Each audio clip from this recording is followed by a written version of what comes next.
సత్యే ధర్మ ఇవాపర, సత్యము ధర్మము ఒకదాన్నొకటి ఎలా కాపాడుకుని రక్షించుకుంటాయో అలా రక్షించి కాపాడగలిగినటువంటి వాడు.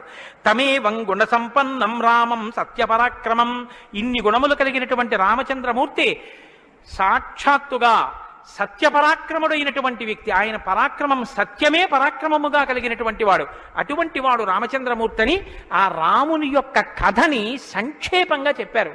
సంక్షేపంగా అంటే వివరంగా కాదు, బాగా గుర్తుపెట్టుకోండి. వివరంగా చెప్పలేదు, కేవలం ఏదో విహంగ వీక్షణం అంటారు చూసారా, ఒక్కసారి స్థాళీపులాక న్యాయంగా ఒకసారి అలా చెప్పేశారు. అది ఎంత తేలిగ్గా చెప్పేశారంటే, సజగామ వనం వీర ప్రతిజ్ఞామనుపాలయన్ పితుర్వచన నిర్దేశాత్ కైకయ్యా ప్రియకారణాత్ అంటూ. కానీ సంక్షేప రామాయణ శ్లోకాలండి, అవి నిజంగా మంత్రాలే. దశరథ మహారాజు గారు లేక లేక లేక లేక సంతానం కలగలేదని బెంగ పెట్టుకుని అశ్వమేధ